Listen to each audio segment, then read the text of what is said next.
Crímenes imperfectos, ricos y famosos. El doctor del engaño.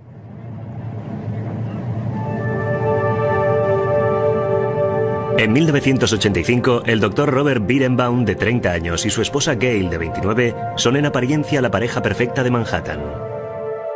Él es un brillante cirujano que pilota su propia avioneta. Ella está a punto de obtener su máster en psicología. Pero tras las puertas de su apartamento en el Upper East Side, el matrimonio de los Beerenbaum es un campo de batalla.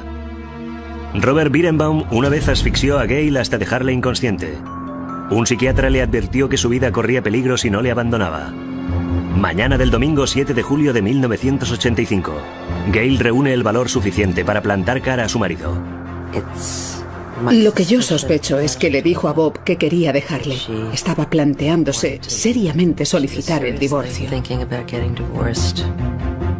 Pero Gail no llega a tener la oportunidad de llevar a cabo sus planes. Alrededor de medianoche, Beerenbaum telefonea a los padres de Gail en Long Island. Bob les llamó diciendo, ¿habéis visto a Gail? Todos sospechan que Gail había abandonado a Bob. Pero pasan los días sin recibir noticias. Y cuando la madre de Gail va al apartamento de la pareja en Manhattan y encuentra su bolso con su cartera, llaves y cigarrillos aún dentro, teme que algo terrible haya sucedido. Para nosotros no tiene ningún sentido que se fuera enfadada, porque había tenido una discusión y no se llevara el monedero ni los cigarrillos. Esa es una de las cosas que uno hace cuando está disgustado. Pasamos de pensar, ¿dónde estará Gail?, a pensar, ¿es posible que Bob haya tenido algo que ver con la desaparición de Gail? Los investigadores interrogan repetidamente a Beerenbaum sobre lo sucedido el día de la desaparición de Gail. Siempre cuenta la misma historia. Se discutieron y ella se fue.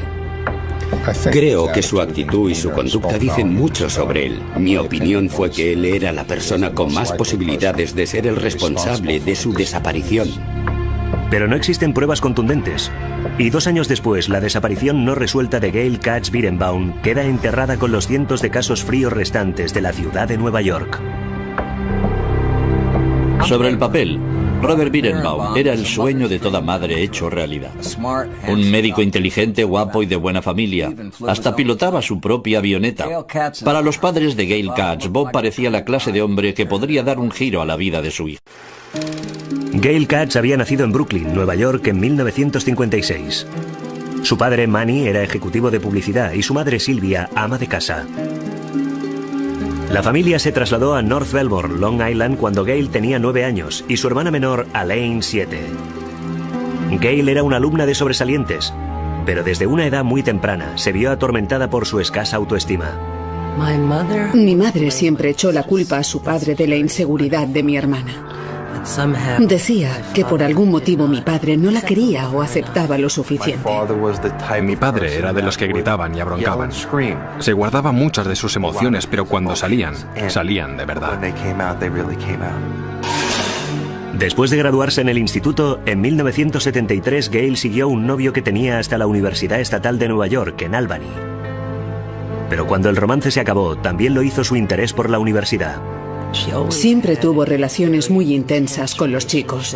Normalmente duraban un largo periodo de tiempo y ponía fin a una cuando empezaba la siguiente. Gail después entabló una relación con un músico de rock y se trasladó con él a un apartamento de Manhattan. Intentó encontrar trabajo en el ambiente musical, pero acabó sirviendo en la barra de un club llamado Trax. A Sylvia y Manny Katz se les estaba agotando la paciencia. Reconozcámoslo, a ningún padre le hace feliz que su hija deje la universidad y viva con un hombre que no tiene estudios universitarios. A sus ojos, Gail tenía poco futuro. En 1979, Gail se hallaba en una espiral descendente, sin novio y sin carrera profesional. Ese año, a la edad de 23, intentó suicidarse. La llevaron al hospital St. Vincent. Y yo me reuní allí con ella. Hablaba de que no tenía nada por lo que vivir y decía que sentía que había cometido errores y que estaba en mal sitio. El año siguiente, Gail se lo pasó entrando y saliendo de hospitales psiquiátricos. Pero en 1981 estaba iniciando una nueva vida y encontró un empleo de recepcionista en una pequeña empresa de diseño gráfico. También empezó a salir de nuevo con hombres. En otoño, una amiga le presentó a Gail el médico de 26 años Robert Birenbaum. En una de sus primeras citas, Bob alquiló una avioneta y la llevó a sobrevolar el paisaje urbano de Manhattan. Gail quedó prendada de Robert y también su familia. Bien parecido, joven y judío. Creo que mi madre fue la primera que me comentó que era médico. Ese era el sueño de toda madre judía. Bob procedía de una familia de médicos. Su padre Marvin era un acomodado y respetado cardiólogo en Nueva Jersey. Las expectativas de la familia Birenbaum eran altas y desde edad temprana Bob sobresalió.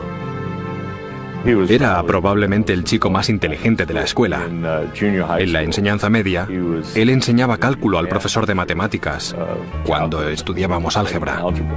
Era un hombre que tenía una opinión muy elevada de sí mismo, ya que se había criado esencialmente no solo como un privilegiado en lo relativo a dinero o posición, sino en una aristocracia del intelecto.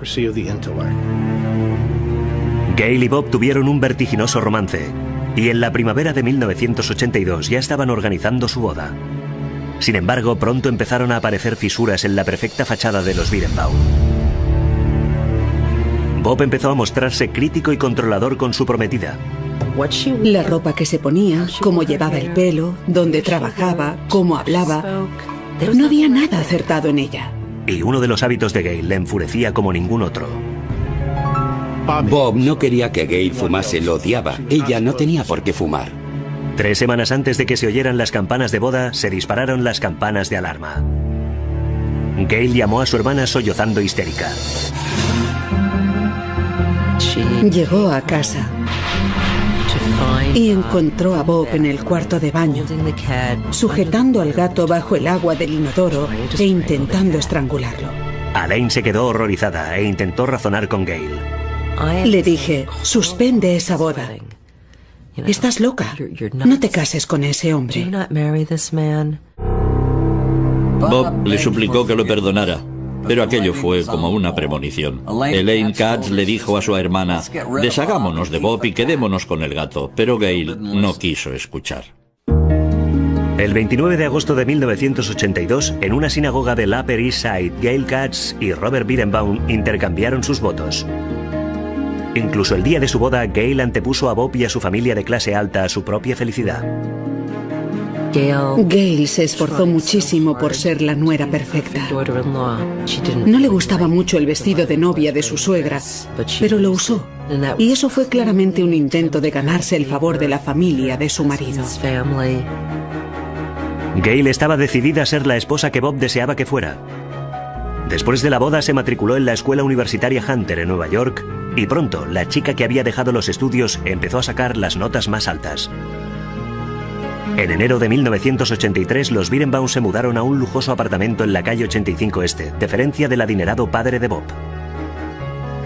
Mientras estudia en la Facultad de Medicina y luego se pasa por el periodo de interno y residente, no se gana mucho dinero.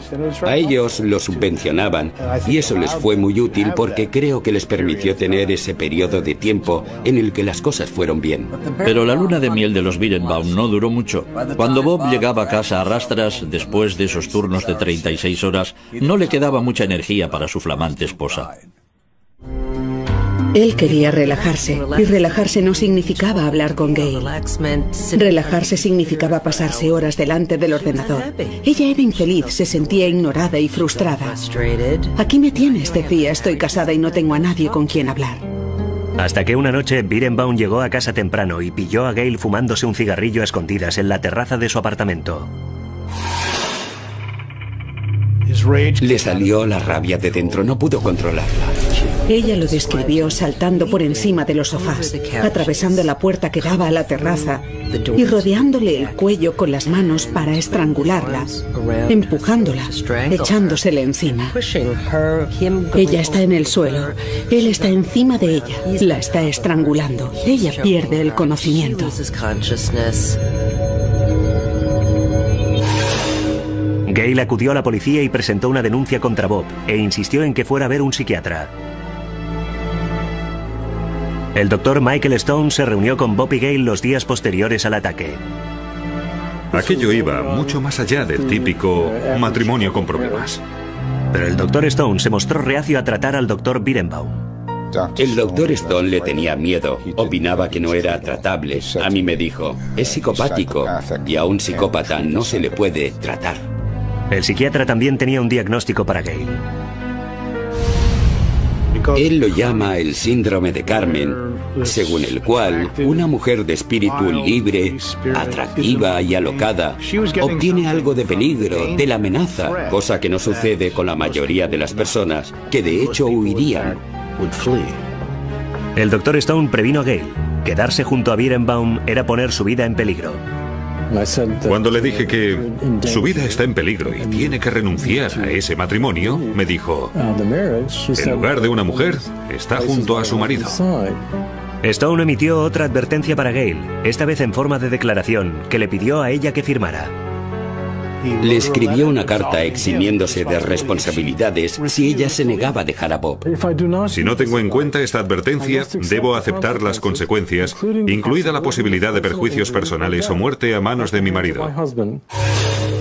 Gail no llegó a firmar la carta y mantuvo el secreto sobre ella a su familia durante casi un año. Pero en septiembre de 1984 se había licenciado en la universidad y por fin empezaba a plantearse el divorcio. Se lo confió a su hermana. Fue entonces cuando me lo dijo por primera vez, que dado que poseía esa carta, Bob le concedería en las condiciones del divorcio lo que ella quisiera, porque no deseaba que se revelara su increíble trastorno psiquiátrico. Sentía la necesidad de tener las cosas como material para el chantaje. Temía que si se marchaba, él la mataría.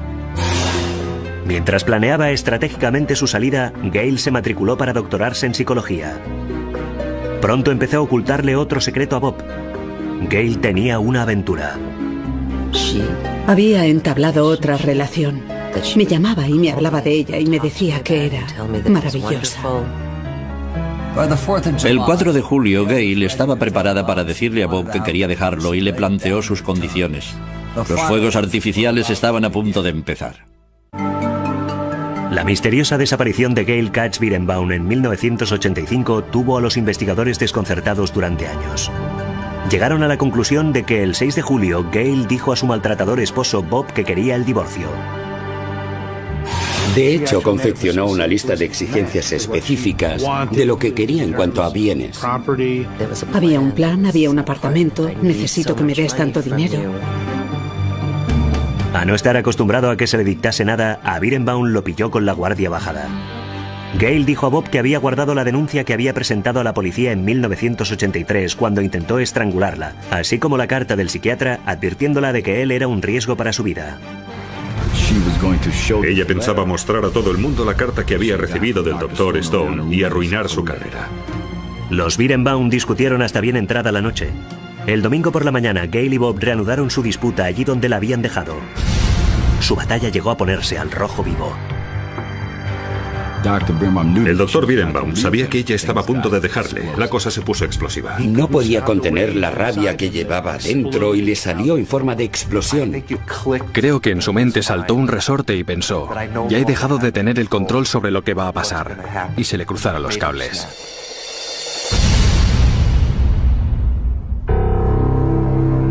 Sobre las 6:30 de aquella tarde, Bob apareció en la fiesta de cumpleaños de su sobrino en Upper Montclair, Nueva Jersey. Pero Gail no le acompañaba.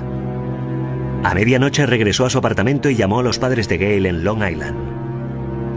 Aquella noche llamé a mi madre y me dijo, ¿está Gail contigo? Yo le dije no, y ella me dijo, ha llamado Bob, no la ha visto en todo el día. Por la mañana se discutieron y ella salió como una furia del apartamento y no la ha visto más, no sabe dónde está. Los amigos y la familia de Gail no tardaron mucho en sospechar que en la historia había algo más de lo que el buen doctor admitía. Muy pronto vimos que Bob no estaba colaborando precisamente como sería de esperar. Y eso, obviamente, hizo aumentar las sospechas de todos. Pasaron 36 horas hasta que Bob Birenbaum por fin entró tranquilamente en la comisaría de policía del Distrito 19 de Nueva York para denunciar la desaparición de su esposa. Las alarmas ya se habían disparado antes incluso de que abriera la boca. Me di cuenta de que no estaba angustiado como suele estar la gente. En mi opinión, no estaba lo bastante preocupado. El inspector me dijo, su cuñado es extraño. No me gusta. Percibo malas vibraciones en él. La familia y amigos de Gail tenían la misma impresión. Se reunían cada día en el apartamento de Gail y Bob para distribuir por todo el barrio los carteles con la fotografía de Gail. Pero aquello no parecía un esfuerzo conjunto. Cuando estábamos en el parque pegando los carteles había como dos bandos. Bob decía cosas como, Gail está deprimida. El padre de Bob decía cosas como, quizás se haya suicidado.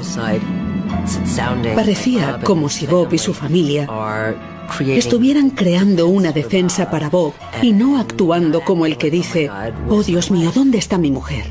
Sylvia Katz temió lo peor cuando encontró el bolso de Gail en el apartamento. Y en el bolsillo interior están las llaves, la cartera y los cigarrillos. No tenía ningún sentido para nosotros. La madre de Gail contó a la policía que estaba convencida de que Bob ocultaba algo acerca de la desaparición de Gail. Asimismo, consiguió la ayuda de su hijo para buscar pistas. Ella estaba con el inspector en aquel momento. Y yo estaba solo en el apartamento por si alguien llamaba. Mi madre me dijo, entra en el cuarto de baño y echa una ojeada por si hay algo sospechoso. Mira en la bañera, mira en el desagüe. Entonces parecía algo increíble que me pidiera que buscara los restos de mi hermana. La desaparición de Gail pronto pasó a ser una noticia candente, con el Dr. Birenbaum interpretando en televisión el papel de esposo preocupado. Se está sacando el doctorado en psicología y se lo toma muy en serio. ¿Qué cree que habrá sucedido? No lo sé, pero estoy preocupado. Pero el inspector de personas desaparecidas Tom O'Malley consideraba a Birenbaum el sospechoso número 1. El doctor se sometió a interrogatorio con su recién contratado abogado, Scott Greenfield, y el inspector rápidamente le sorprendió en una mentira. Birenbaum dijo que nunca sospechó que Gail cometiera adulterio, pero el amante de Gail había dicho ya a O'Malley que Birenbaum se había enfrentado a él. Le dije, usted no creía que ella le engañara, pero mantuvo una discusión con un hombre acusándole de que su esposa le engañaba con él y añadí, no hace más que mentir. La conducta fría de Birenbaum de improviso cambió. El doctor Birenbaum se puso blanco como el papel y empezó a sudar. Yo me levanté y empecé a decir, ¿por qué lo hizo? ¿Dónde está ella? Entonces el abogado me agarró y en voz muy alta dijo, basta, basta. Si Greenfield no hubiera estado presente, le aseguro que lo habría pillado. Birenbaum interrumpió todo contacto con la unidad de personas desaparecidas y con la familia de Gail. Pero O'Malley continuó siguiendo pistas. Un hombre llamado Joel Davis dijo a la policía que había visto a Gail en una tienda de bagels la tarde en que desapareció. Dijo que la chica que había visto tenía mucho pecho. En cambio, Elaine dijo que su hermana era totalmente plana. Sabía que no era a Gail a quien había visto. Ese mismo día, cuando hablé con él, sabía que lo había hecho el doctor Birenbaum. Un hombre normal con una esposa desaparecida pasaría desapercibido a nivel social.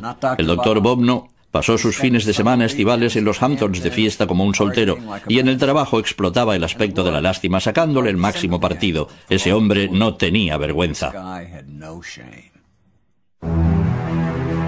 Birenbaum conoció a la anestesista Roberta Karnofsky en el hospital y no perdió el tiempo a la hora de seducirla. Solo 2 meses después de la desaparición de su esposa, se llevó a Karnofsky a vivir al apartamento que compartía con Gail. Cuando la doctora Karnofsky le preguntó, ¿y qué crees que le ocurrió a tu esposa? Porque sus cosas aún están aquí. Él le dijo, sinceramente no lo sé. Creo que es probable que esté por ahí, en una parte, en una especie de estado de fuga, en el que no sabe ni quién es. Una noche, a altas horas, la policía llamó a Birenbaum a casa. Habían encontrado a una mujer desorientada, vagando sin rumbo, y encajaba con la descripción de Gail. ¿Puede venir hasta aquí para ver si es ella? Y el doctor Birenbaum dice, ¿puede esperar a mañana? Al final fui a comisaría aquella noche, pero antes de salir de casa le dije a la doctora Karnofsky, no es ella, vuelvo enseguida.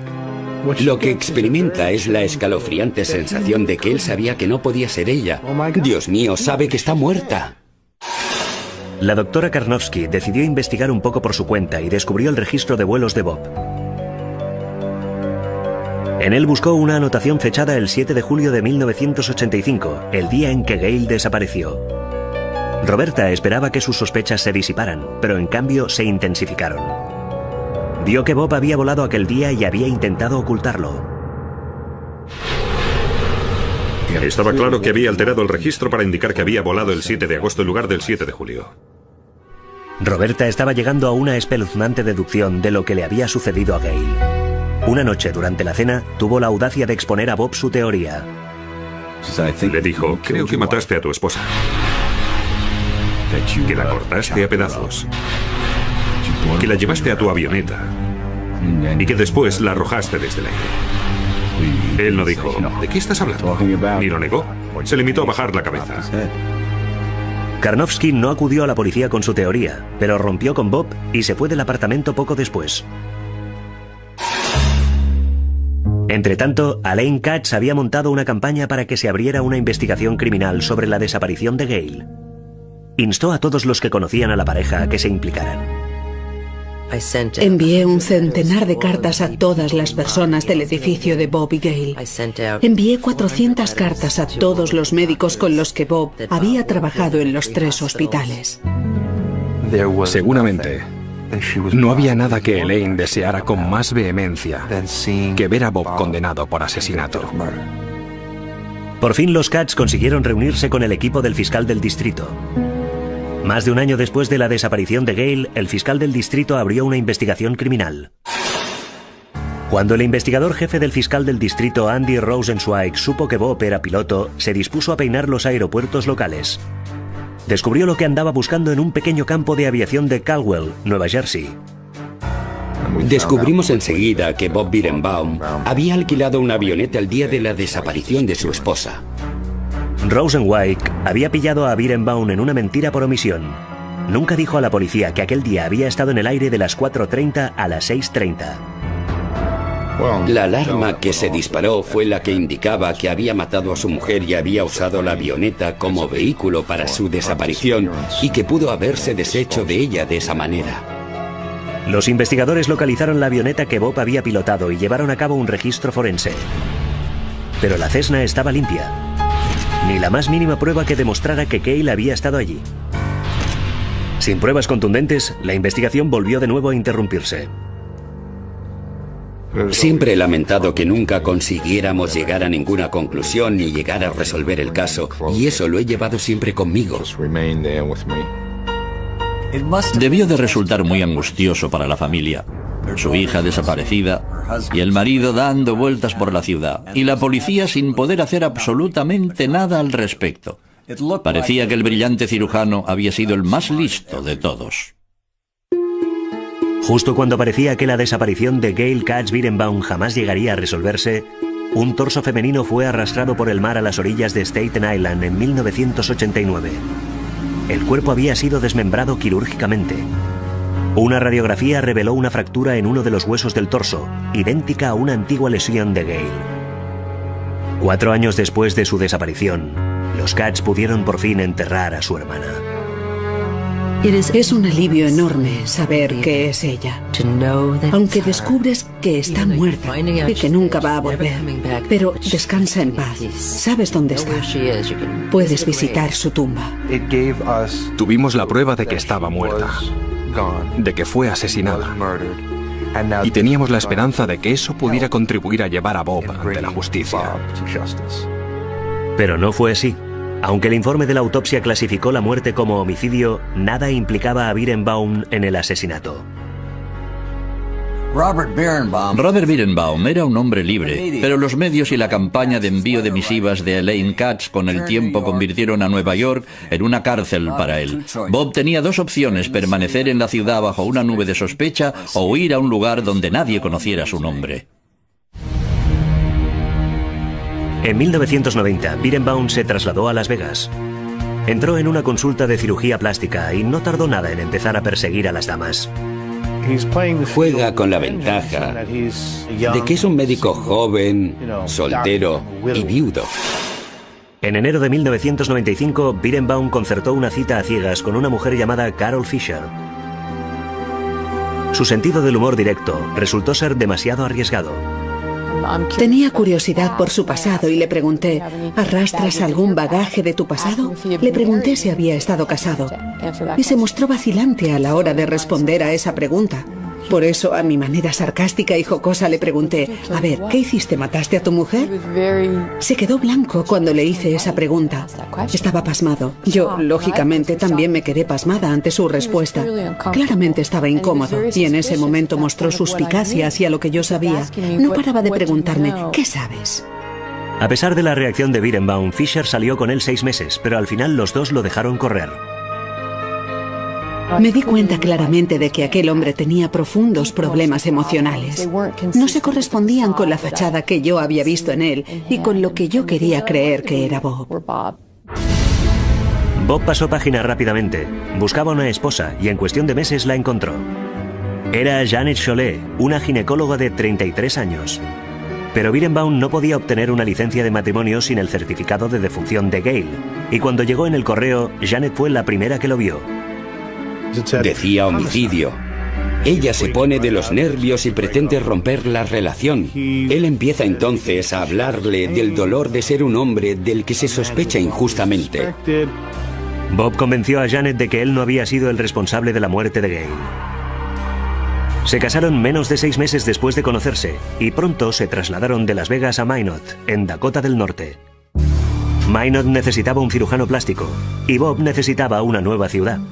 Se trata de un hombre que huye de su pasado ya en una tercera ciudad y esperaba que esta fuera una buena oportunidad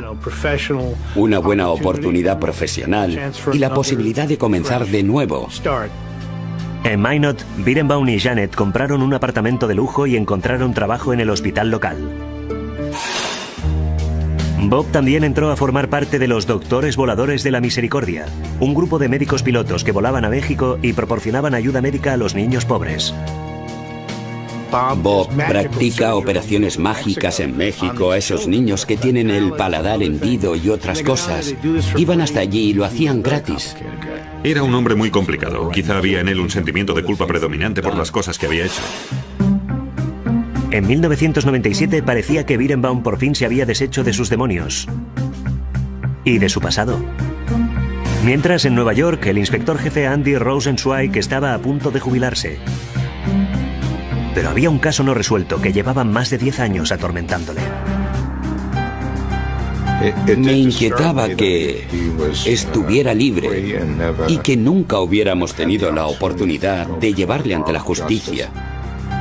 12 años después de la desaparición de Gail, Robert Beerenbaum había seguido adelante con su vida.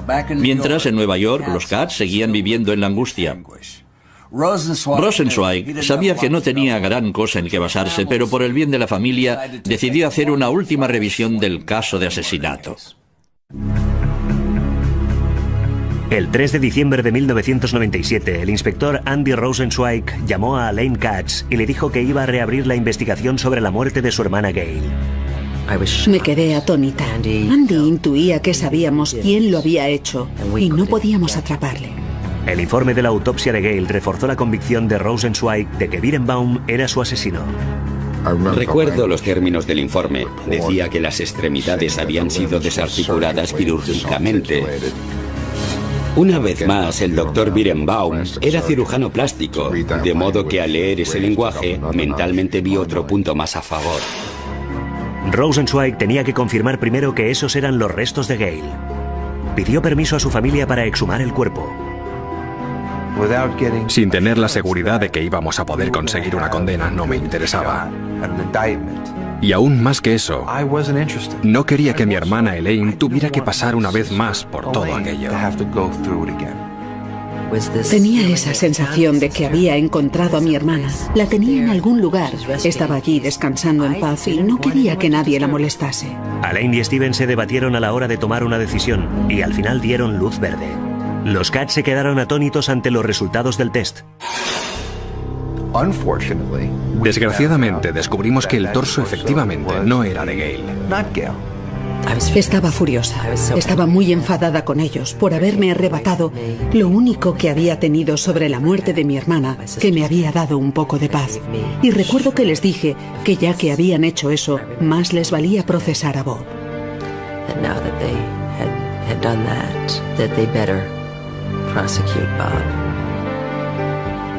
No puedo ni imaginar lo que tuvieron que pasar los hermanos de Gail en aquel momento. Era como haber perdido otra vez a su hermana. Birenbaum tenía que pagarlo. No pensábamos tirar la toalla, se lo debíamos a la familia. Íbamos a continuar hasta el final. Los investigadores empezaron a buscar testigos. Rosenzweig entrevistó al psiquiatra neoyorquino, el Dr. Michael Stone, que se reunió con los Birenbaum después de que Bob estrangulara a Gail en 1983. Dijo que la había advertido y que además lo había hecho por escrito, y al final conseguimos una copia de la carta. Los investigadores se dirigieron al oeste, a Las Vegas, y localizaron a los colegas y novias de Bob, incluida Carol Fisher. Tenían la esperanza de que Bob hubiera revelado detalles que quizás se contradijeran con detalles de otras personas. En otoño de 1998, los investigadores hablaron con Roberta Karnofsky, que había vivido con Birenbaum los meses posteriores a la desaparición de Gail. Les dijo que había visto su registro de vuelos, con una anotación del 7 de julio, la fecha en que Gail desapareció, rectificada a 7 de agosto. Fue un enorme avance. La primera prueba contundente que demostraba que Bob había intentado encubrir sus actividades el día de la desaparición de Gail. Al haber un registro de vuelos, no parábamos de preguntarnos si existe, cómo podemos conseguirlo. El jefe Rosenzweig consideró que era el momento de atacar. Viajó a Minot, Dakota del Norte, para encararse con el cirujano. Conseguimos encontrarle en su consulta. Nos quedamos cerca de su coche y cuando salió se llevó una buena sorpresa al ver dos investigadores que se le acercaban. Yo le dije, tenemos entendido que cuenta con un abogado, pero ¿estaría dispuesto a escucharnos? Y en ese momento dijo, no quiero a mi abogado. Seguía sin mostrarse colaborador. Seguía poco interesado en resolver la desaparición de su esposa Gail. Y para mí ese era un indicio claro de culpabilidad. En el plazo de pocos meses, el fiscal del distrito de Manhattan convocó a un gran jurado para ver el caso, y el 6 de diciembre de 1999, Robert Birenbaum fue acusado de haber asesinado a su esposa Gail 14 años antes. Birenbaum se entregó 2 días después. Por fin, iba a tener que responder a esas acusaciones. Ya no iba a poder seguir escapándose y escondiéndose, sin dar la cara ante mi hermana y ante mí. Sentí que probablemente por primera vez había hecho por fin las cosas bien en nombre de mi hermana.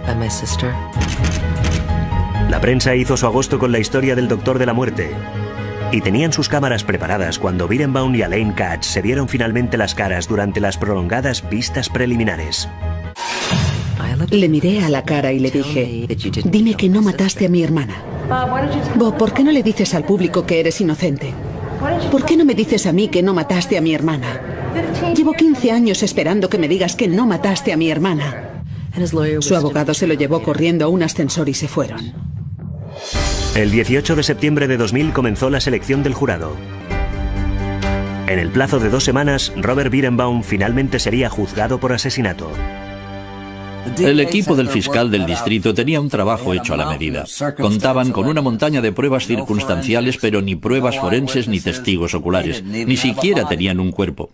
El doctor Birenbaum pagaría por su crimen o continuaría para siempre eludiendo a la justicia. El lunes 2 de octubre de 2000, el ayudante del fiscal del distrito de Manhattan, Steve Sarocco, presentó al jurado los primeros testimonios en el juicio por asesinato contra el doctor Robert Birenbaum. Damas y caballeros del jurado, van a escuchar lo que contó a varias personas que hizo aquella mañana, incluida la policía. Pero lo que no contó a nadie fue que inequívocamente alquiló una avioneta en el aeropuerto de Caldwell y estuvo volando unas 2 horas aproximadamente aquel domingo. El abogado de Birenbaum, Scott Greenfield, batalló de buen principio con la acusación por la prueba clave del caso, el registro de vuelos de Bob. Hubo una importante batalla legal en la sala sobre si tenía o no obligación de entregarlo, y tuvimos que litigar al respecto durante un largo periodo de tiempo. Al final le ordené que lo entregara y lo hizo. Resultó que había amañado el registro de vuelos para que pareciera que había salido en un día distinto y mintió a todo el mundo sobre ese asunto. A Leslie Crocker Snyder normalmente se la considera juez de la acusación. En los viejos tiempos la llamaban la juez de la horca. Y el abogado defensor de Bob Beerenbaum se quejó de que todas sus decisiones favorecían a la acusación y que se inclinaba hacia esa parte. Leslie Crocker Snyder es de los jueces que me gustan. No se toma a la ligera las mociones legales absurdas. Los costosos abogados de Beerenbaum debían temblar dentro de sus botas. La primera testigo de la acusación fue Elaine Katz, que testificó sobre el historial de violencia de Beerenbaum y su intento de estrangular a Gail en 1983.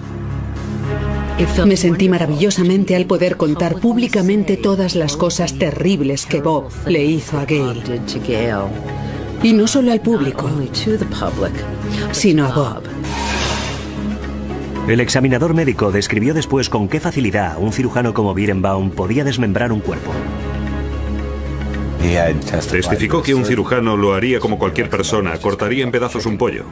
Dijo que el cuerpo podía caber en una bolsa de lona o en una maleta. La acusación ilustró después para el jurado cómo Beerenbaum pudo haberse deshecho del cuerpo de Gail. Habían grabado en vídeo a un piloto de la policía llevando el mismo modelo de Cessna que Beerenbaum había pilotado el día de la desaparición de Gail. Pedimos a un policía de aviación de Nueva York que metiera 50 kilos de arroz, arena o lo que fuera en una bolsa, que la cargara en la avioneta, se la colocara en el regazo y la arrojara por la puerta del piloto. Creo que se le llama maniobra retardada y consiste en que después la puerta puede abrirse sin la presión.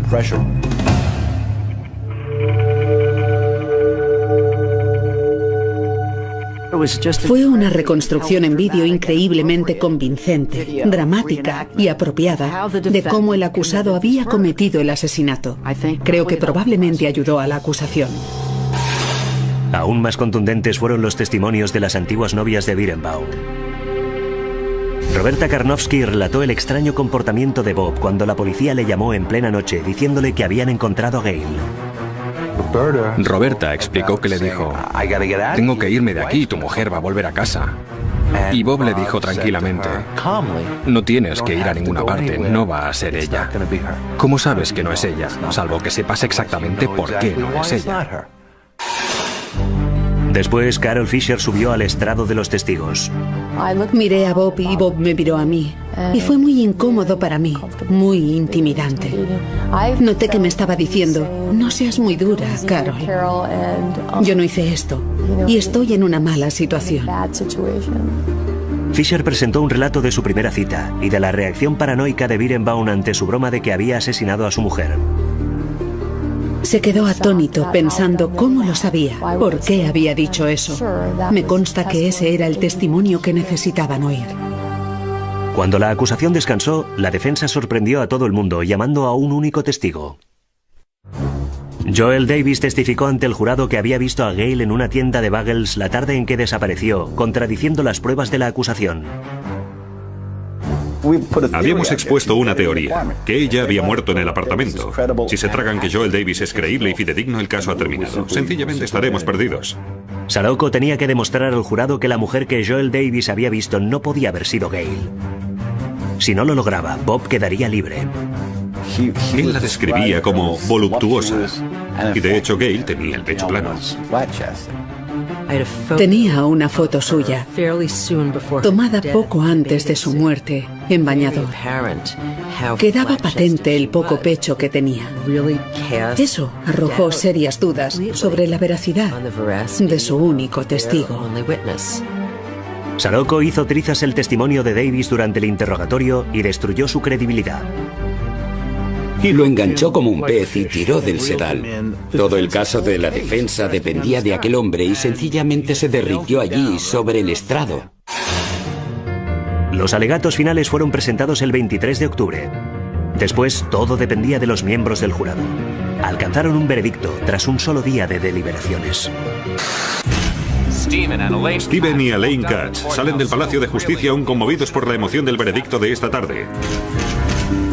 El doctor Robert Beerenbaum, culpable de haber asesinado a su esposa hace 15 años, aunque su cuerpo nunca fue encontrado. Estaba preparada para lo peor. Tenía miedo. Me desbombé. Lloraba y lloraba lágrimas de alegría, lágrimas de alivio, de descarga emocional. Alivio de que hubiera terminado. Y después solo fue la abrumadora sensación de que por fin lo habíamos logrado. Era una buena sensación. 15 años después de que asesinara a Gail, al doctor Robert Beerenbaum se le impuso una condena de entre 20 años y cadena perpetua.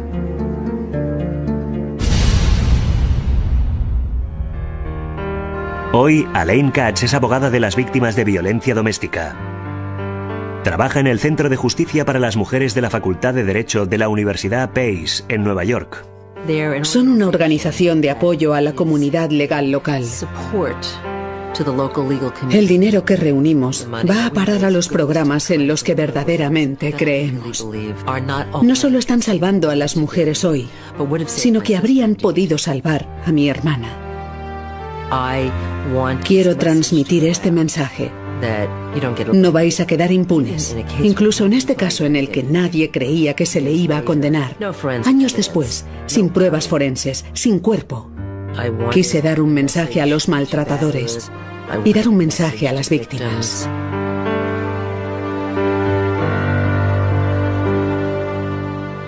Robert Beerenbaum creía que era tan listo que podía asesinar con toda impunidad. Y casi lo logra. El joven y prometedor médico ahora envejece en la celda de una cárcel. Y la familia Katz puede por fin recordar a Gail en paz. Dominic Dune para la televisión judicial. Robert Beerenbaum era un hombre libre, pero los medios y la campaña de envío de misivas de Elaine Katz con el tiempo convirtieron a Nueva York en una cárcel para él. Bob tenía dos opciones: permanecer en la ciudad bajo una nube de sospecha o huir a un lugar donde nadie conociera su nombre. En 1990, Beerenbaum se trasladó a Las Vegas. Entró en una consulta de cirugía plástica y no tardó nada en empezar a perseguir a las damas. Juega con la ventaja de que es un médico joven, soltero y viudo. En enero de 1995, Beerenbaum concertó una cita a ciegas con una mujer llamada Carol Fisher. Su sentido del humor directo resultó ser demasiado arriesgado. Tenía curiosidad por su pasado y le pregunté: ¿arrastras algún bagaje de tu pasado? Le pregunté si había estado casado y se mostró vacilante a la hora de responder a esa pregunta. Por eso, a mi manera sarcástica y jocosa, le pregunté: a ver, ¿qué hiciste? ¿Mataste a tu mujer? Se quedó blanco cuando le hice esa pregunta. Estaba pasmado. Yo, lógicamente, también me quedé pasmada ante su respuesta. Claramente estaba incómodo y en ese momento mostró suspicacia hacia lo que yo sabía. No paraba de preguntarme: ¿qué sabes? A pesar de la reacción de Beerenbaum, Fisher salió con él 6 meses, pero al final los dos lo dejaron correr. Me di cuenta claramente de que aquel hombre tenía profundos problemas emocionales. No se correspondían con la fachada que yo había visto en él y con lo que yo quería creer que era Bob. Bob pasó página rápidamente. Buscaba una esposa y en cuestión de meses la encontró. Era Janet Chollet, una ginecóloga de 33 años. Pero Beerenbaum no podía obtener una licencia de matrimonio sin el certificado de defunción de Gail. Y cuando llegó en el correo, Janet fue la primera que lo vio. Decía homicidio. Ella se pone de los nervios y pretende romper la relación. Él empieza entonces a hablarle del dolor de ser un hombre del que se sospecha injustamente. Bob convenció a Janet de que él no había sido el responsable de la muerte de Gail. Se casaron menos de 6 meses después de conocerse y pronto se trasladaron de Las Vegas a Minot, en Dakota del Norte. Minot necesitaba un cirujano plástico y Bob necesitaba una nueva ciudad. Se trata de un hombre que huye de su pasado ya en una tercera ciudad y esperaba que esta fuera una buena oportunidad profesional y la posibilidad de comenzar de nuevo. En Minot, Beerenbaum y Janet compraron un apartamento de lujo y encontraron trabajo en el hospital local. Bob también entró a formar parte de los Doctores Voladores de la Misericordia, un grupo de médicos pilotos que volaban a México y proporcionaban ayuda médica a los niños pobres. Bob Pasó entrando y saliendo de hospitales psiquiátricos, pero en 1981 estaba iniciando una nueva vida y encontró un empleo de recepcionista en una pequeña empresa de diseño gráfico. También empezó a salir de nuevo con hombres. En otoño, una amiga le presentó a Gail el médico de 26 años Robert Birenbaum. En una de sus primeras citas, Bob alquiló una avioneta y la llevó a sobrevolar el paisaje urbano de Manhattan. Gail quedó prendada de Robert y también su familia. Bien parecido, joven y judío. Creo que mi madre fue la primera que me comentó que era médico. Ese era el sueño de toda madre judía. Bob procedía de una familia de médicos. Su padre Marvin era un acomodado y respetado cardiólogo en Nueva Jersey. Las expectativas de la familia Birenbaum eran altas y desde edad temprana Bob sobresalió. Era probablemente el chico más inteligente de la escuela. En la enseñanza media, él enseñaba cálculo al profesor de matemáticas cuando estudiábamos álgebra. Era un hombre que tenía una opinión muy elevada de sí mismo, ya que se había criado esencialmente no solo como un privilegiado en lo relativo a dinero o posición, sino en una aristocracia del intelecto. Gail y Bob tuvieron un vertiginoso romance, y en la primavera de 1982 ya estaban organizando su boda. Sin embargo, pronto empezaron a aparecer fisuras en la perfecta fachada de los Birenbaum. Bob empezó a mostrarse crítico y controlador con su prometida. La ropa que se ponía, cómo llevaba el pelo, dónde trabajaba, cómo hablaba. No había nada acertado en ella. Y uno de los hábitos de Gail le enfurecía como ningún otro. Bob no quería que Gail fumase, lo odiaba. Ella no tenía por qué fumar. 3 semanas antes de que se oyeran las campanas de boda, se dispararon las campanas de alarma. Gail llamó a su hermana sollozando histérica. Llegó a casa y encontró a Bob en el cuarto de baño, sujetando al gato bajo el agua del inodoro e intentando estrangularlo. Elaine se quedó horrorizada e intentó razonar con Gail. Le dije, suspende esa boda. Estás loca. No te cases con ese hombre. Bob le suplicó que lo perdonara, pero aquello fue como una premonición. Elaine Katz le dijo a su hermana, deshagámonos de Bob y quedémonos con el gato, pero Gail no quiso escuchar. El 29 de agosto de 1982, en una sinagoga del Upper East Side, Gail Katz y Robert Birenbaum intercambiaron sus votos. Incluso el día de su boda, Gail antepuso a Bob y a su familia de clase alta a su propia felicidad. Gail se esforzó muchísimo por ser la nuera perfecta. No le gustaba mucho el vestido de... Él es un brillante cirujano que pilota su propia avioneta. Ella está a punto de obtener su máster en psicología. Pero tras las puertas de su apartamento en el Upper East Side, el matrimonio de los Birenbaum es un campo de batalla. Robert Birenbaum una vez asfixió a Gail hasta dejarla inconsciente. Un psiquiatra le advirtió que su vida corría peligro si no le abandonaba. Mañana del domingo 7 de julio de 1985, Gail reúne el valor suficiente para plantar cara a su marido. Lo que yo sospecho es que le dijo a Bob que quería dejarle. Estaba planteándose seriamente solicitar el divorcio. Pero Gail no llega a tener la oportunidad de llevar a cabo sus planes. Alrededor de medianoche, Birenbaum telefonea a los padres de Gail en Long Island. Bob les llamó diciendo, ¿habéis visto a Gail? Todos sospechan que Gail había abandonado a Bob. Pero pasan los días sin recibir noticias. Y cuando la madre de Gail va al apartamento de la pareja en Manhattan y encuentra su bolso con su cartera, llaves y cigarrillos aún dentro, teme que algo terrible haya sucedido. Para nosotros no tiene ningún sentido que se fuera enfadada, porque había tenido una discusión y no se llevara el monedero ni los cigarrillos. Esa es una de las cosas que uno hace cuando está disgustado. Pasamos de pensar, ¿dónde estará Gail?, a pensar, es posible que Bob haya tenido algo que ver con la desaparición de Gail. Los investigadores interrogan repetidamente a Birenbaum sobre lo sucedido el día de la desaparición de Gail. Siempre cuenta la misma historia. Se discutieron y ella se fue. Creo que su actitud y su conducta dicen mucho sobre él. Mi opinión fue que él era la persona con más posibilidades de ser el responsable de su desaparición. Pero no existen pruebas contundentes. Y 2 años después, la desaparición no resuelta de Gail Katz Birenbaum queda enterrada con los cientos de casos fríos restantes de la ciudad de Nueva York. Sobre el papel, Robert Birenbaum era el sueño de toda madre hecho realidad. Un médico inteligente, guapo y de buena familia. Hasta pilotaba su propia avioneta. Para los padres de Gail Katz, Bob parecía la clase de hombre que podría dar un giro a la vida de su hija. Gail Katz había nacido en Brooklyn, Nueva York, en 1956. Su padre, Manny, era ejecutivo de publicidad y su madre, Sylvia, ama de casa. La familia se trasladó a North Belmore, Long Island, cuando Gail tenía 9 años y su hermana menor, Elaine, 7. Gail era una alumna de sobresalientes, pero desde una edad muy temprana se vio atormentada por su escasa autoestima. Mi madre siempre echó la culpa a su padre de la inseguridad de mi hermana. Decía que por algún motivo mi padre no la quería o aceptaba lo suficiente. Mi padre era de los que gritaban y abroncaban. El doctor Bob no. Pasó sus fines de semana estivales en los Hamptons de fiesta como un soltero, y en el trabajo explotaba el aspecto de la lástima, sacándole el máximo partido. Ese hombre no tenía vergüenza. Birenbaum conoció a la anestesista Roberta Karnofsky en el hospital y no perdió el tiempo a la hora de seducirla.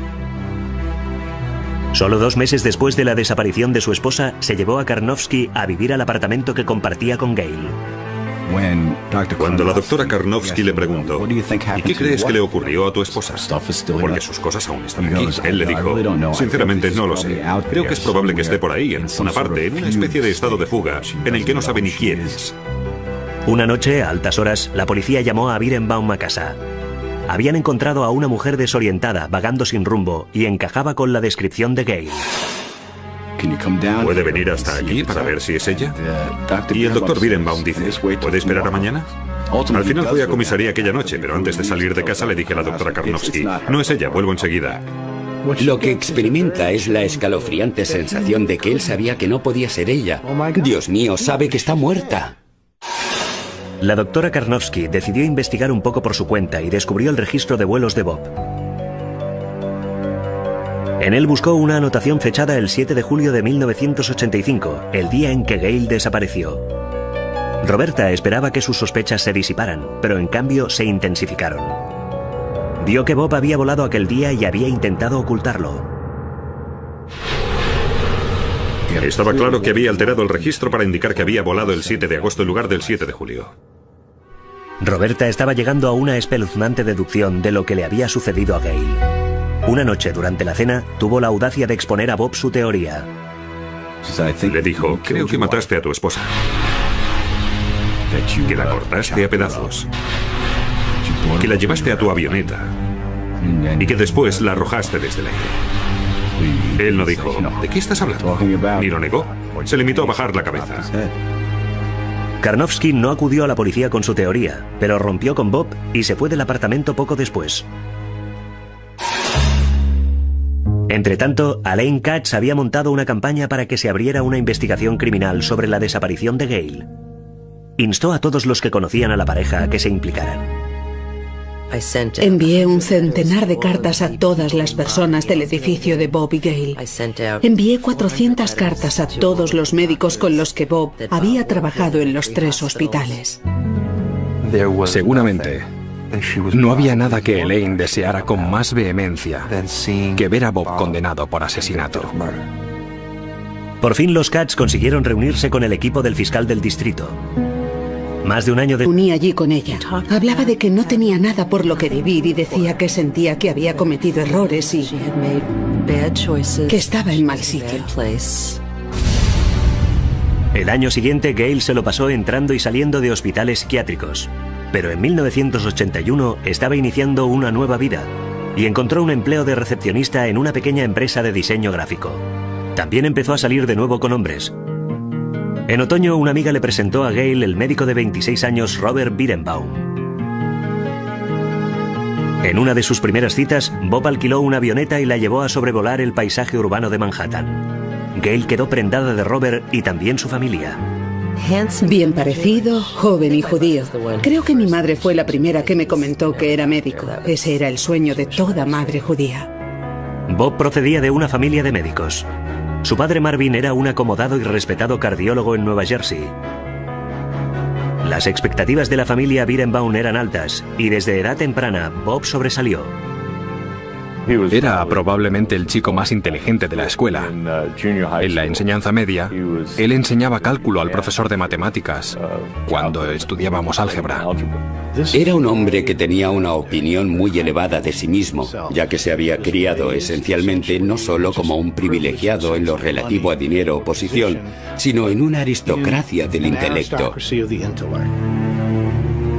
Gail y Bob tuvieron un vertiginoso romance.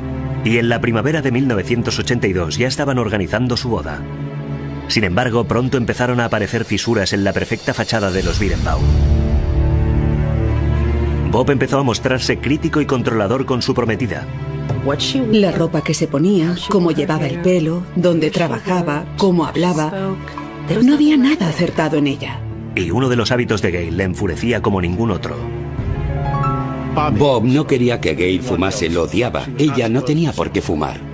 3 semanas antes de que se oyeran las campanas de boda, se dispararon las campanas de alarma. Gail llamó a su hermana sollozando histérica. Llegó a casa y encontró a Bob en el cuarto de baño, sujetando al gato bajo el agua del inodoro e intentando estrangularlo. Elaine se quedó horrorizada e intentó razonar con Gail. Le dije, suspende esa boda.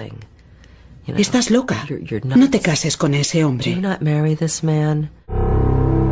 Bob le suplicó que lo perdonara, pero aquello fue como una premonición. Elaine Katz le dijo a su hermana, deshagámonos de Bob y quedémonos con el gato, pero Gail no quiso escuchar. El 29 de agosto de 1982, en una sinagoga del Upper East Side, Gail Katz y Robert Birenbaum intercambiaron sus votos. Fuera una buena oportunidad profesional y la posibilidad de comenzar de nuevo. En Minot, Birenbaum y Janet compraron un apartamento de lujo y encontraron trabajo en el hospital local.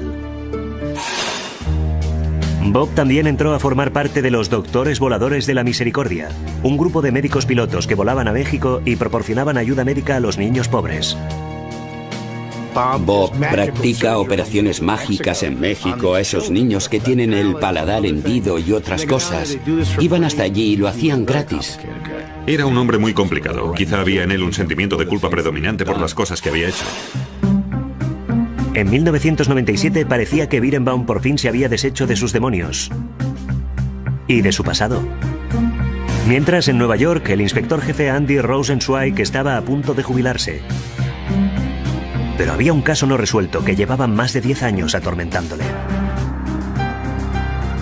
Me inquietaba que estuviera libre y que nunca hubiéramos tenido la oportunidad de llevarle ante la justicia. 12 años después de la desaparición de Gail, Robert Birenbaum había seguido adelante con su vida. Mientras, en Nueva York, los Katz seguían viviendo en la angustia. Rosenzweig sabía que no tenía gran cosa en que basarse, pero por el bien de la familia decidió hacer una última revisión del caso de asesinato. El 3 de diciembre de 1997, el inspector Andy Rosenzweig llamó a Elaine Katz y le dijo que iba a reabrir la investigación sobre la muerte de su hermana Gail. Me quedé atónita. Andy intuía que sabíamos quién lo había hecho y no podíamos atraparle. El informe de la autopsia de Gail reforzó la convicción de Rosenzweig de que Birenbaum era su asesino. Recuerdo los términos del informe. Decía que las extremidades habían sido desarticuladas quirúrgicamente. Una vez más, el doctor Birenbaum era cirujano plástico, de modo que al leer ese lenguaje, mentalmente vi otro punto más a favor. Rosenzweig tenía que confirmar primero que esos eran los restos de Gail. Pidió permiso a su familia para exhumar el cuerpo. Sin tener la seguridad de que íbamos a poder conseguir una condena, no me interesaba. Y aún más que eso, no quería que mi hermana Elaine tuviera que pasar una vez más por todo aquello. Tenía esa sensación de que había encontrado a mi hermana. La tenía en algún lugar. Estaba allí descansando en paz y no quería que nadie la molestase.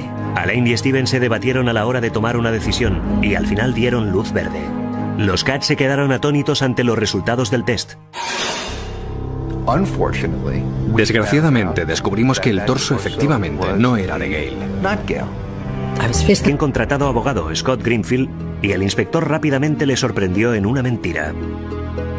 Birenbaum dijo que nunca sospechó que Gail cometiera adulterio, pero el amante de Gail había dicho ya a O'Malley que Birenbaum se había enfrentado a él. Le dije, usted no creía que ella le engañara, pero mantuvo una discusión con un hombre acusándole de que su esposa le engañaba con él y añadí, no hace más que mentir. La conducta fría de Birenbaum de improviso cambió. El doctor Birenbaum se puso blanco como el papel y empezó a sudar. Yo me levanté y empecé a decir, ¿por qué lo hizo? ¿Dónde está ella? Entonces el abogado me agarró y en voz muy alta dijo, basta, basta. Si Greenfield no hubiera estado presente, le aseguro que lo habría pillado. Birenbaum interrumpió todo contacto con la unidad de personas desaparecidas y con la familia de Gail. Pero O'Malley continuó siguiendo pistas. Un hombre llamado Joel Davis dijo a la policía que había visto a Gail en una tienda de bagels la tarde en que desapareció. Dijo que la chica que había visto tenía mucho pecho. En cambio, Alain dijo que su hermana era totalmente plana. Sabía que no era a Gail a quien había visto. Ese mismo día, cuando hablé con él, sabía que lo había hecho el doctor Birenbaum. Un hombre normal con una esposa desaparecida pasaría desapercibido a nivel social. El doctor Bob no. Pasó sus fines de semana estivales en los Hamptons de fiesta como un soltero, y en el trabajo explotaba el aspecto de la lástima sacándole el máximo partido. Ese hombre no tenía vergüenza. Birenbaum conoció a la anestesista Roberta Karnofsky en el hospital y no perdió el tiempo a la hora de seducirla. Solo 2 meses después de la desaparición de su esposa, se llevó a Karnofsky a vivir al apartamento que compartía con Gail. Cuando la doctora Karnofsky le preguntó, ¿y qué crees que le ocurrió a tu esposa? Porque sus cosas aún están aquí. Él le dijo, sinceramente no lo sé. Creo que es probable que esté por ahí, en una parte, en una especie de estado de fuga, en el que no sabe ni quién es. Una noche, a altas horas, la policía llamó a Birenbaum a casa. Habían encontrado a una mujer desorientada, vagando sin rumbo, y encajaba con la descripción de Gail. ¿Puede venir hasta aquí para ver si es ella? Y el doctor Birenbaum dice, ¿puede esperar a mañana? Al final fui a comisaría aquella noche, pero antes de salir de casa le dije a la doctora Karnofsky, no es ella, vuelvo enseguida. Lo que experimenta es la escalofriante sensación de que él sabía que no podía ser ella. Dios mío, sabe que está muerta. La doctora Karnofsky decidió investigar un poco por su cuenta y descubrió el registro de vuelos de Bob. En él buscó una anotación fechada el 7 de julio de 1985, el día en que Gail desapareció. Roberta esperaba que sus sospechas se disiparan, pero en cambio se intensificaron. Vio que Bob había volado aquel día y había intentado ocultarlo. Estaba claro que había alterado el registro para su esposa Gail 14 años antes. Birenbaum se entregó 2 días después. Por fin, iba a tener que responder a esas acusaciones. Ya no iba a poder seguir escapándose y escondiéndose, sin dar la cara ante mi hermana y ante mí. Sentí que probablemente por primera vez había hecho por fin las cosas bien en nombre de mi hermana. La prensa hizo su agosto con la historia del Doctor de la Muerte. Y tenían sus cámaras preparadas cuando Birenbaum y Alain Katz se vieron finalmente las caras durante las prolongadas vistas preliminares. Le miré a la cara y le dije, dime que no mataste a mi hermana. Bob, ¿por qué no le dices al público que eres inocente? ¿Por qué no me dices a mí que no mataste a mi hermana? Llevo 15 años esperando que me digas que no mataste a mi hermana. Su abogado se lo llevó corriendo a un ascensor y se fueron. El 18 de septiembre de 2000 comenzó la selección del jurado. En el plazo de 2 semanas, Robert Birenbaum finalmente sería juzgado por asesinato. El equipo del fiscal del distrito tenía un trabajo hecho a la medida. Contaban con una montaña de pruebas circunstanciales, pero ni pruebas forenses ni testigos oculares. Ni siquiera tenían un cuerpo. El doctor Birenbaum pagaría por su crimen o continuaría para siempre eludiendo a la justicia. El lunes 2 de octubre de 2000, el ayudante del fiscal del distrito de Manhattan, Steve Sarocco, presentó al jurado los primeros testimonios en el juicio por asesinato contra el Dr. Robert Birenbaum. Damas y caballeros del jurado van a escuchar lo que contó a varias personas que hizo aquella mañana, incluida la policía. Pero lo que no contó a nadie fue que inequívocamente alquiló una avioneta en el aeropuerto de Caldwell y estuvo volando unas 2 horas aproximadamente aquel domingo. El abogado de Birenbaum, Scott Greenfield, batalló de buen principio con la acusación por la prueba clave del caso, el registro de vuelos de Bob. Hubo una importante batalla legal en la sala sobre si tenía o no obligación de entregarlo, y tuvimos que litigar al respecto durante un largo periodo de tiempo. Al final le ordené que lo entregara y lo hizo. Resultó que había amañado el registro de vuelos para que pareciera que había salido en un día distinto y mintió a todo el mundo sobre ese asunto. A Leslie Crocker Snyder normalmente se la considera juez de la acusación. En los viejos tiempos la llamaban la juez de la horca. Y el abogado defensor de Bob Birenbaum se quejó de que todas sus decisiones favorecían a la acusación y que se inclinaba hacia esa parte. Leslie Crocker Snyder es de los jueces que me gustan. No se toma a la ligera las mociones legales absurdas. Los costosos abogados de Birenbaum debían temblar dentro de sus botas. La primera testigo de la acusación... No había nada acertado en ella. Y uno de los hábitos de Gail le enfurecía como ningún otro. Bob no quería que Gail fumase, lo odiaba. Ella no tenía por qué fumar. 3 semanas antes de que se oyeran las campanas de boda, se dispararon las campanas de alarma. Gail llamó a su hermana sollozando histérica. Llegó a casa y encontró a Bob en el cuarto de baño, sujetando al gato bajo el agua del inodoro e intentando estrangularlo. Elaine se quedó horrorizada e intentó razonar con Gail. Le dije, suspende esa boda. Estás loca. No te cases con ese hombre. Bob le suplicó que lo perdonara, pero aquello fue como una premonición. Elaine Katz le dijo a su hermana, deshagámonos de Bob y quedémonos con el gato, pero Gail no quiso escuchar. El 29 de agosto de 1982, en una sinagoga del Upper East Side, Gail Katz y Robert Birenbaum intercambiaron sus votos. Incluso el día de su boda, Gail antepuso a Bob y a su familia de clase alta a su propia felicidad.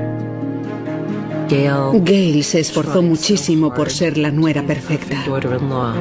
No le gustaba mucho el vestido de novia de su suegra, pero lo usó. Y eso fue claramente un intento de ganarse el favor de la familia de su marido. Gail estaba decidida a ser la esposa que Bob deseaba que fuera. Después de la boda se matriculó en la escuela universitaria Hunter en Nueva York y pronto la chica que había dejado los estudios empezó a sacar las notas más altas. En enero de 1983 los Birenbaum se mudaron a un lujoso apartamento en la calle 85 Este, deferencia del adinerado padre de Bob. Mientras estudia en la Facultad de Medicina y luego se pasa por el periodo de interno y residente, no se gana mucho dinero. A ellos lo subvencionaban y eso les fue muy útil porque creo que les permitió tener ese periodo de tiempo en el que las cosas fueron bien. Pero la luna de miel de los Birenbaum no duró mucho. Cuando Bob llegaba a casa a rastras, después de esos turnos de 36 horas, no le quedaba mucha energía para su flamante esposa. Él quería relajarse, y relajarse no significaba hablar con Gail. Relajarse significaba pasarse horas delante del ordenador. Ella era infeliz, se sentía ignorada y frustrada. Aquí me tienes, decía, estoy casada y no tengo a nadie con quien hablar. Hasta que una noche Birenbaum llegó a casa temprano y pilló a Gail fumándose un cigarrillo a escondidas en la terraza de su apartamento.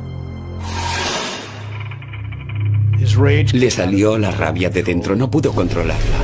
Ella lo describió saltando por encima de los sofás, atravesando la puerta que daba a la terraza y rodeándole el cuello con las manos para estrangularla, empujándola, echándosele encima.